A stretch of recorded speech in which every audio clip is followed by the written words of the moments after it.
اعوذ باللہ من الشیطان الرجیم بسم اللہ الرحمن الرحیم الحمد للہ رب العالمین والصلاة والسلام علی اشرف الانبیاء والمرسلین اما بعد کتاب الہدایۃ فی النحو بسم اللہ الرحمن الرحیم الحمد للہ رب العالمین والعاقبۃ للمتقین والصلاة والسلام علی خیر خلقہ سیدنا محمد صلی اللہ علیہ وآلہ وسلم وآلہ اجمعین اما بعد فہذا مختصر مضبوط فی علم النحو جمعت فیہ مہمات النحو علی ترتیب الکافیۃ۔ ہماری بحث انشاءاللہ شروع ہوں گے کتاب الہدایہ فی النحو میں۔ یہ کتاب نحو پر لکھی گئی ہے اور یہ پاکستان میں، عراق میں، مصر میں اور جہاں جہاں پر درسگاہ علوم آل محمد ہے یا اہل سنت کے ہیں یا شیعوں کے ہیں، وہاں پر دوسرے سال میں اس کتاب کو پڑھی جاتی ہے۔ تو یہ جو ہے کتاب شرح میاں عامل سے سطحی اعتبار سے تھوڑا بلند ہے، اور یہ کتاب بہت ہی امپارٹنٹ کتاب ہے، اہم ترین کتاب ہے۔ جب تک انسان کو اس کتاب پر دسترس حاصل نہیں ہوگا، اس کو صحیح طریقے سے نہیں پڑھیں گے، تب تک اس کے لیے نحو میں مشکلات رہے گی۔ ویسے بھی کوئی بھی شخص جس کو عربی کی ضرورت ہو، عربی پڑھنا چاہتے ہو، عربی لکھنا جاننا چاہتے ہو، اسی طرح عربی میں بول چال کرنا چاہتے ہو، قرآن مجید سمجھنا چاہتے ہو، احادیث معصومین سمجھنا چاہتے ہو، اس کے لیے نحو ضروری ہے، اور خصوصاً یہ کتاب بھی اس کے لیے بہت ہی ضرورت ہے کہ اس کو پڑھے۔ صرف پڑھنا کافی نہیں ہے، بلکہ اس پر غور و فکر کرے، اس کو مباحثہ کرے، اس کو سمجھے اور اس کے مطالب کو ذہن نشین کرے۔ اس کے بغیر کوئی فائدہ نہیں ہے۔ ویسے بھی ہم نے پہلے بھی بیان کیا کہ نحو جو ہے، جس طرح کھانوں میں نمک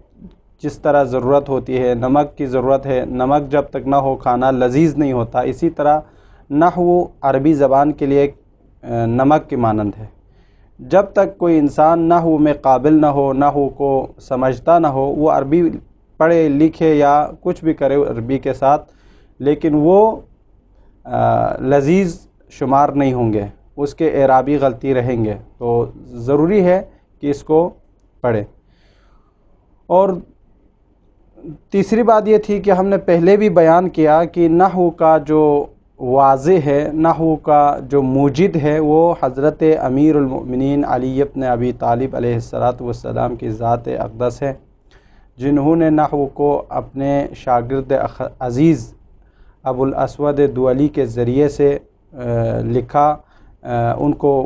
املا کیا، اور اس کے ذریعے سے ہم تک جو پہنچے ہیں وہ ابھی بھی ہمارے کتابوں کے اندر موجود ہے، لکھا ہوا ہے۔ تو یہ نحو ایک بہت امپارٹنٹ کتاب ہے اس حوالے سے۔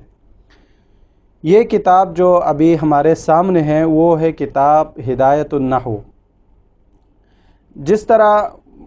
یعنی علماء جب کوئی بھی کتاب لکھتا ہے تو سب سے پہلے جو ہے مصنف اپنا نام بھی لکھتا ہے کہ میری یہ کتاب ہے۔ تو یہاں پر بھی مشہور اور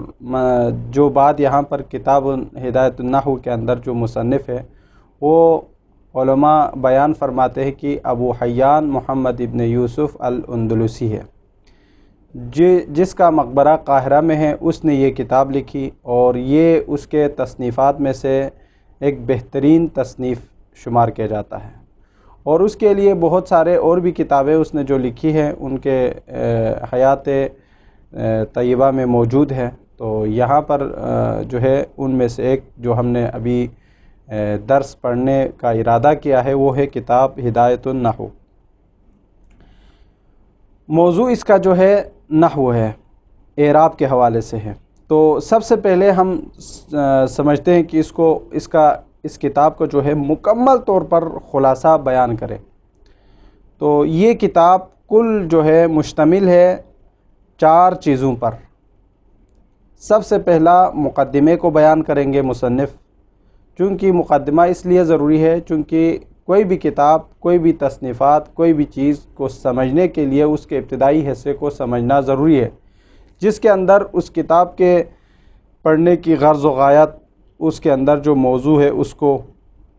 اور جو چیز آپ پڑھیں گے اس کی تعریف وغیرہ اس پر مشتمل ہوتا ہے۔ جس طرح ہم پہلے زمانے میں جو ہے یہ مقدمہ لفظ تقدم سے لایا ہے، مقدمۃ الجیش جسے عربی میں کہا جاتا ہے، یعنی فوج کا جو دستہ ہے اس کا پہلا جو حصہ ہے اس کو مقدمہ کہا جاتا ہے۔ اب وہاں سے یہ لفظ اخذ کیا ہے، کتاب کے لیے بھی، ہر کتاب کے لیے جو مصنف لکھتا ہے اس کے لیے مقدمہ لکھتا ہے۔ مقدمے میں یہ ہوتا ہے کہ اس کے اندر جو تفاصیل ہے، جو چیزیں آپ نے بیان کرنی ہے،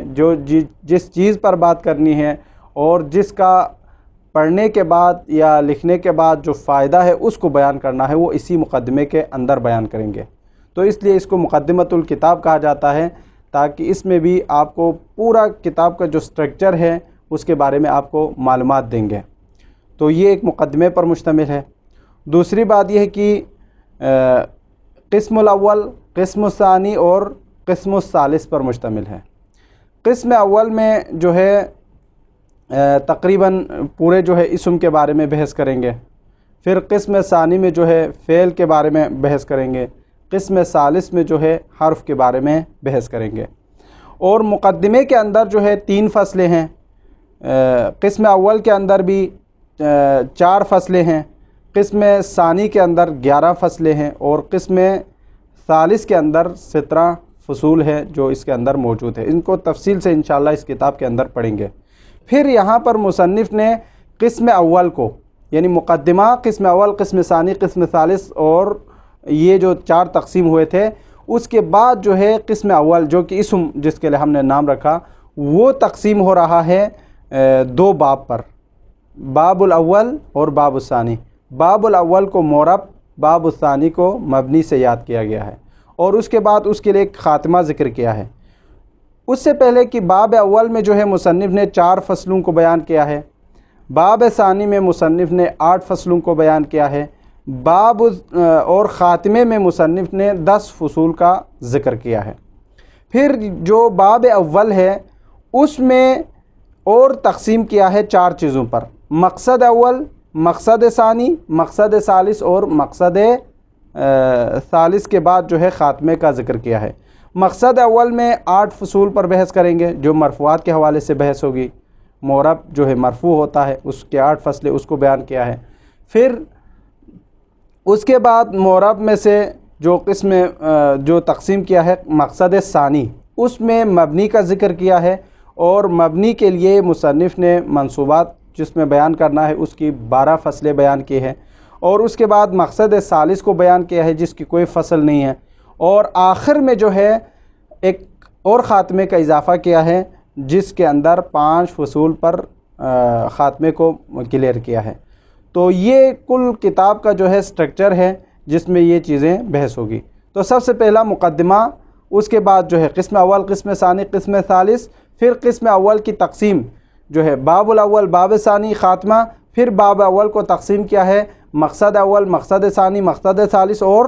خاتمے کے عنوان پر۔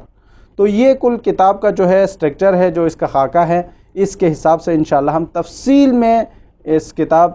کے حوالے سے ہم پڑھیں گے۔ تو یہ جو ہے خاکہ ہم نے بیان کیا، اس کو حفظ میں رکھے تاکہ جو ہے ہمارے لیے پتہ چلے کہ ہم کون سے بحث کب شروع کر رہا ہے، کب ختم کر رہا ہے، اور کس فصل کے اندر ہم گفتگو کر رہے ہیں، تاکہ بات سمجھنے میں اور لکھنے میں اور ہمیں آگے پہنچانے میں آسان ہو جائے۔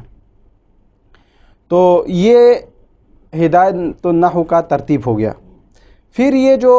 نحو سب سے پہلا جو ہم نے بیان کیا، پہلے بھی ہم نے بیان کیا کہ نحو کے جو معنی ہے عربی میں بہت سارے ہیں۔ نحو کا پہلا جو معنی کرتے ہیں، بہت سارے اشعار بھی ہیں نحو کے جو معنی کو بیان کیا ہوا ہے، فارسی میں بھی ہے، عربی میں بھی ہے، لیکن یہاں پر انشاءاللہ ہم نحو کے لفظ جو موجود ہے اس کے 9 معنی اس کو ہم مختصراً جو ہے بیان کریں گے تاکہ ہر انسان کو یہ معلوم ہو کہ نحو کسے کہتے ہیں۔ بعض اوقات پہلا معنی یہ بیان کرتا ہے کہ نحو کا معنی طریقہ ہے، طریقہ۔ تو طریقہ سے مراد یہ ہوگا کہ نحو کو طریقہ کیوں کہا جاتا ہے، تو یہ یہاں پر بیان کرتے ہیں کہ نحو کو طریقہ اس لیے کہا جاتا ہے چونکہ متکلم اس علم کے ذریعے سے عربوں کے طریقے پر چلتا ہے۔ اس علم کے ذریعے سے عرب جو قرآن و حدیث سمجھنے کے لیے جو طریقہ اپنایا ہوا ہے اس کو سمجھنے کے لیے یہ طریقہ اپنے لیے طریقہ قرار دیتے ہیں، تو اس لیے اس کو طریقہ کہا جاتا ہے۔ عربی میں بھی طریقہ ہے اور اردو میں بھی اسی کا نام طریقہ کہا جاتا ہے۔ دوسرا جو ہے اس کا معنی بیان کیا ہے کنارہ۔ کنارہ جو ہے کسی بھی چیز کے کنارے کو کہا جاتا ہے، اس کو عربی میں آپ جہت سے تعبیر کر سکتے ہیں۔ کنارہ اس لیے اس علم کو نحو کو کنارہ کہا جاتا ہے، نحو کا معنی جو ہے کنارہ اس لیے کیا گیا ہے چونکہ آپ نے کسی بھی لفظ کے آخری حرف سے پتہ کرنا ہے۔ آخری حرف یعنی کنارہ جو آخر میں ہوتا ہے، اس حرف کے بارے میں آپ نے معلومات حاصل کرنا ہے کہ بھئی یہ حرف اس پر فتحہ کیوں ہے، کسرہ کیوں ہے، ضمہ کیوں ہے، تو اس لیے اس کو کنارہ کہا جاتا ہے۔ اسی طرح جو ہے نحو کے معنی میں سے ایک معنی جو ہے ارادہ ہے، قصد کرنا۔ ارادہ مطلب یعنی قصد کرنا، کسی چیز کی طرف قصد کرنا۔ تو یہ جو ہے کہاں پر استعمال ہوا ہے، تو کہتے ہیں کہ سب سے پہلا جس وقت یہ نحو ایجاد ہو رہا تھا اس وقت جو ہے امام امیر المؤمنین علی ابن ابی طالب علیہ السلام نے استعمال کیا ہے۔ علی ابن ابی طالب علیہ السلام کے بارے میں روایت میں مذکور ہے، موجود ہے کہ یہ بات کہ کہیں پر بیٹھے ہوئے تھے، اس وقت ابو الاسود الدولی جو ہے وہاں پر حاضر ہوئے، تو ابو الاسود الدولی نے امیر المومنین علی ابن ابی طالب علیہ السلام سے پوچھا، یا امیر المومنین آپ یہاں پر پریشان کیوں بیٹھے ہیں؟ اس وقت امیر المومنین علی ابن ابی طالب علیہ السلام نے فرمایا میں چاہ رہا ہوں کہ نحو کے لیے کوئی قاعدہ وضع کرے۔ تو اس وقت امیر المومنین نے لفظ استعمال کیا نحوت، میں قصد کر رہا ہوں، ارادہ کر رہا ہوں کہ کوئی قواعد بنائے عربی گرامر کے لیے، تو اس لیے اس کو نحو سے تعبیر کیا گیا ہے۔ تو یہ ایک ہے معنی میں سے۔ چوتھا معنی بیان کرتے ہیں مثل کے، یعنی مثل جو ہے نحو کے معنی میں سے ہے۔ یہ جو ہے مثل اس کو معنی کیوں دیا گیا، تو یہ فرماتے ہیں چونکہ آپ اس طریقے پر، اس علم پر جب آپ عمل کریں گے، اس کو پڑھیں گے، لکھیں گے، تو گویا کہ آپ جس طریقے سے عرب جو ہے عربی بولنے کے اوپر قدرت رکھتا ہے، اسی طرح 100% آپ اسی طریقے سے عربی بول سکتے ہیں۔ تو مثل کے معنی بھی استعمال ہوتے ہیں، یعنی جس طرح عربی جو ہے عرب والے بولتے ہیں، اسی طرح آپ اس علم کو پڑھنے کے بعد عربی کو جس طرح عرب بولتے ہیں اسی طرح بول سکتے ہیں، اس لیے اس کو مثل سے تعبیر کیا گیا ہے۔ اسی طرح پانچواں معنی جو ہے علماء نے نحو کا یہ ذکر کیا ہے کہ کیفیت کو۔ اب کیفیت بھی جو ہے کیوں کہا جاتا ہے، اس کو عربی میں بھی کیفیت کہا جاتا ہے، اردو میں بھی کیفیت کہا جاتا ہے۔ اب یہ کیفیت اس لیے ہے چونکہ اعراب کے آخر میں، کسی بھی لفظ کے آخر میں کہ یہ معرب ہے یا مبنی ہے، اس کی کیفیت کو پہچانا جاتا ہے۔ کسی بھی لفظ کی کیفیت کو پہچاننا نحو کا کام ہے، اس لیے اس کو کیفیت کہا جاتا ہے۔ نحو کے معنی میں سے ایک معنی کیفیت ہے۔ اسی طرح جو ہے چھٹا جو معنی ہے وہ ہے اعراض کرنا، ہٹنا، اپنی جگہ سے ہٹنا یا اعراض کرنا، اس کو بھی نحو کے معنی میں سے شمار کیا گیا ہے۔ یہ اس لیے چونکہ بعض علماء نے اس کو یوں کہا ہے، علماء اور فقہاء نے اپنے الفاظ میں اکثر طور پر نحو میں یہ بیان کیا ہے ثم یتنحى عن ذلك المکان، پھر وہ اپنے مکان سے ہٹ گئے۔ کوئی علماء مثلا اپنے نظریے سے ہٹتا تھا تو اعراض کرتا تھا، دوسرا نظریہ دیتا تھا، تو وہاں پر جو ہے علماء نے بیان کیا ہے کہ یتنحى عن ذلك المکان، وہ اپنے پہلے مکان سے ہٹ چکا ہے، اعراض کر چکا ہے، وہ اپنی پہلے جگہ پر موجود نہیں ہے، تو یہ معنی بھی بیان کیا ہے۔ اور نحو کے ایک معنی میں سے ساتواں جو معنی ہے وہ ہے حفاظت کرنا، بچانا، اس کو کسی چیز سے محفوظ رکھنا، بچانا، اس معنی میں بھی استعمال ہوا ہے۔ جیسے کہ روایت مشہورہ ہے اہل سنت کے نزدیک، یہ روایت بہت زیادہ مشہور ہے، فرماتے ہیں کہ جس میں امیر المومنین علی بن ابی طالب علیہ السلام نے فرمایا اذا جاء النحویون فی یوم القیامہ، جب نحوی لوگ قیامت کے دن حاضر کیا جائے گا قیامت کے دن، تو قیل فی حقہم، ان کے حق میں بولا جائے گا من جانب اللہ تعالی، اللہ تعالیٰ کی جانب سے ان کو ندا دی جائے گی، یا ملائکتی، اے ملائکو، اے آسمان پر موجود فرشتوں، انحوہم عن النار کما نحو کلامی عن الخطایا، ان کو آگ سے بچاؤ جس طریقے سے دنیا میں انہوں نے میری زبان کو خطا سے بچایا ہے۔ تو یہ امیر المومنین کا فرمان ہے، یعنی دنیا میں یہ نحوی علماء جو ہے لوگوں کی جو زبان پر عربی غلط بولنا ہے اس سے بچاتے رہیں، تو قیامت کے دن اللہ سبحانہ و تعالیٰ اپنے فرشتے کے ذریعے سے ان کو پیغام دے گا کہ ان فرشتوں کو کہ ان نحوی علماء کو جہنم کی آگ سے بچائیں، حفاظت کرے، محفوظ رکھے۔ تو یہ جو ہے ایک معنی ہے۔ آٹھواں معنی جو ہے جو استعمال ہوتا ہے نحو کے، وہ ہے مقدار کے بارے میں، اور نوواں جو ہے قبیلہ کے بارے میں، قبیلے کو بھی نحو کے ذریعے سے استعمال کیا گیا ہے۔ تو یہ کل ٹوٹلی 9 معنی ہے جو نحو کے لیے استعمال ہوتا ہے تقریباً، یعنی اکثر نحو کی جو کتابوں میں جو معنی بیان کیا ہوا ہے تو میں نے ان سب کو جمع کر کے یہاں پر بیان کیا تاکہ ہر کوئی جو ہے بعد میں اس کے معنی کی طرف نہ جائے۔ تو یہ نحو کے معنی تھے۔ تو سب سے پہلے جو ہے مصنف یہاں بسم اللہ الرحمن الرحیم سے شروع کر رہا ہے۔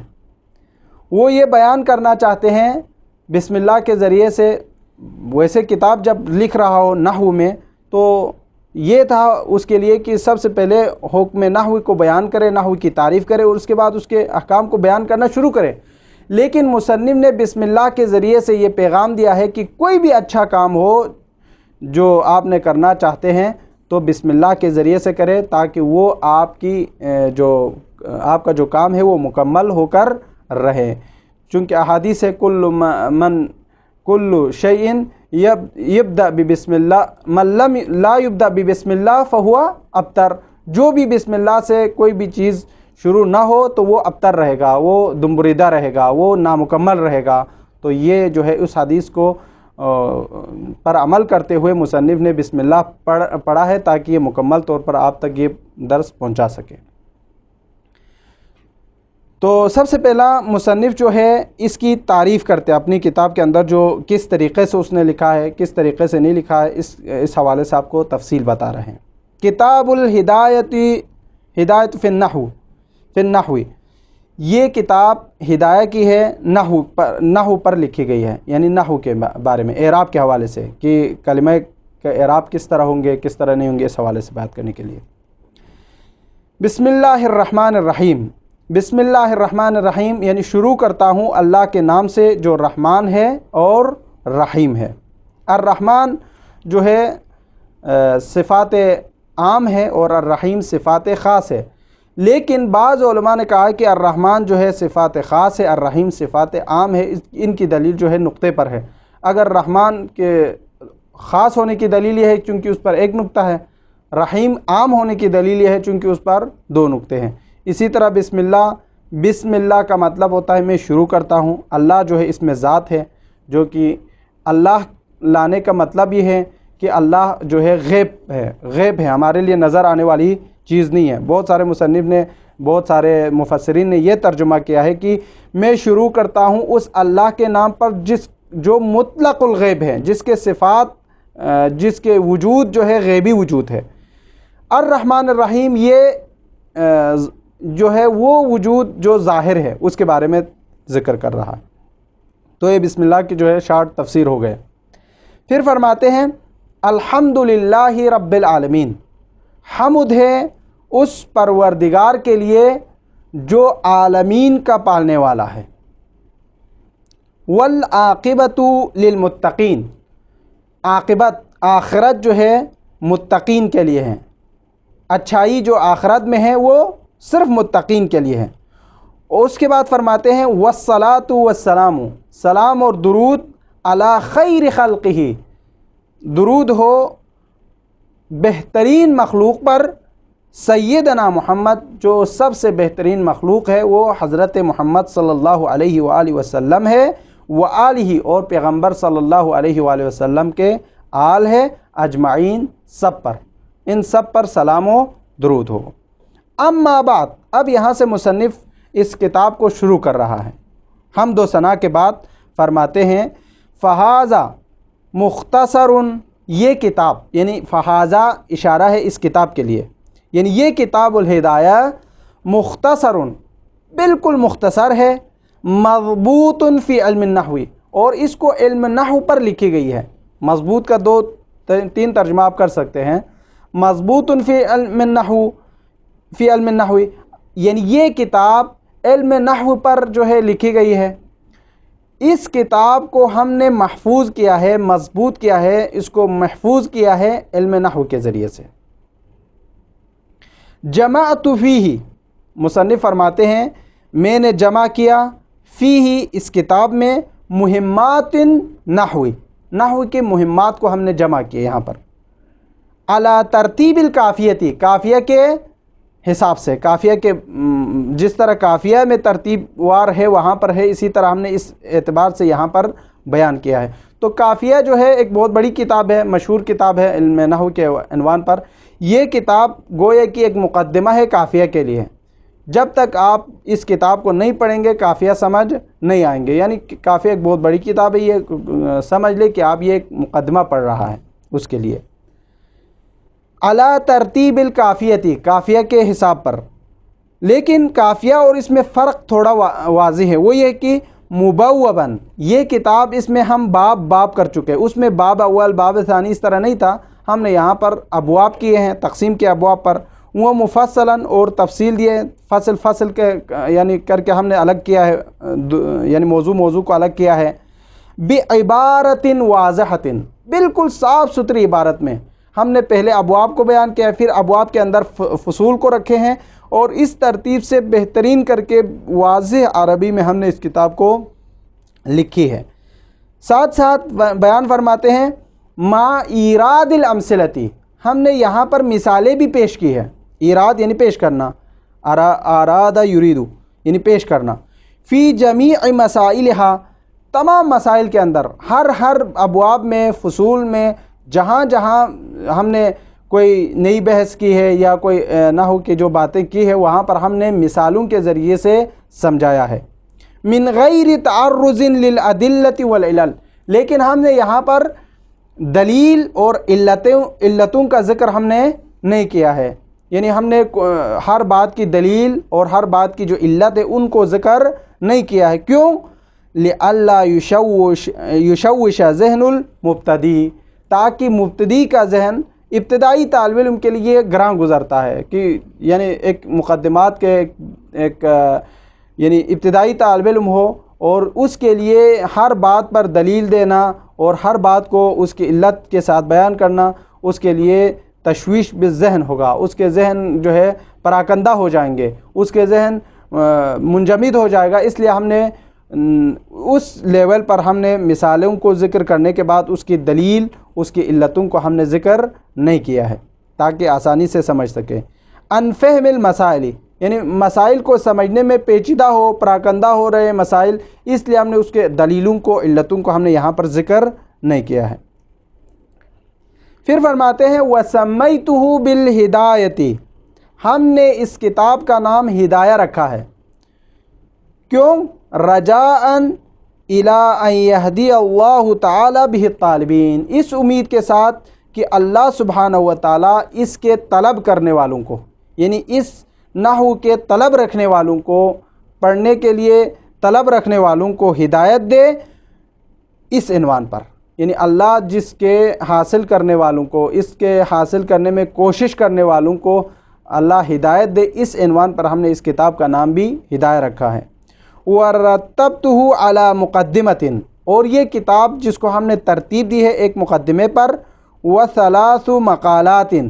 3 مقالے، یعنی وَثَلَاثُ مَقَاصِدٍ، مقالات سے مراد یعنی مقاصد، 3 مقاصد کے ساتھ، وَخَاتِمَةٍ، اور ایک خاتمے کے ساتھ ذکر کیا ہے، بتوفیق الملک العزیز العلام، اس پروردگار بادشاہ کے توفیق پر جو کہ عزیز ہے، غالب ہے اور سب سے بڑا جاننے والا ہے، اس کی توفیق حاصل کرتے ہوئے ہم نے اس کو ایک مقدمہ، 3 مقاصد اور ایک خاتمے کے ساتھ اس کتاب کو ترتیب دیے ہیں۔ اما المقدمۃ، لیکن جہاں تک مقدمہ ہے، مقدمے کا تعلق ہے، ففی المبادئ التی، اس کی ابتدا میں یجب تقدیمها، ہم نے چاہا کہ کچھ چیزیں آپ کے لیے مقدم طور پر بیان کریں، لتوقف المسائل علیہا، مقدمے کو ہم نے اس لیے ذکر کیا ہے پہلے ابتدا میں چونکہ اس کتاب کو سمجھنے کے لیے اس کتاب کی جو موضوع ہے اس کے حوالے سے گفتگو کرنا ضروری تھا، اس لیے ہم نے اس کو یہاں پر ایک مقدمے کی تشکیل دی ہے تاکہ آپ جو ہے ان کے ذریعے سے اس کے اندر جو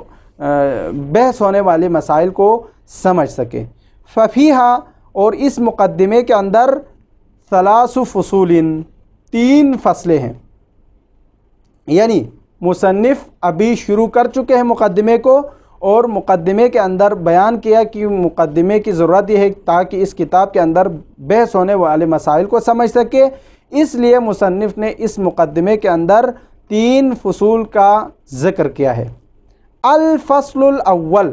پہلی فصل، انشاءاللہ آج کے بعد جو ہے ہم کل والے درس میں فصل اول سے شروع کریں گے جو کہ مقدمے کا پہلا فصل ہے۔ وصلی اللہ علی محمد و اہل بیتہ الطیبین الطاہرین۔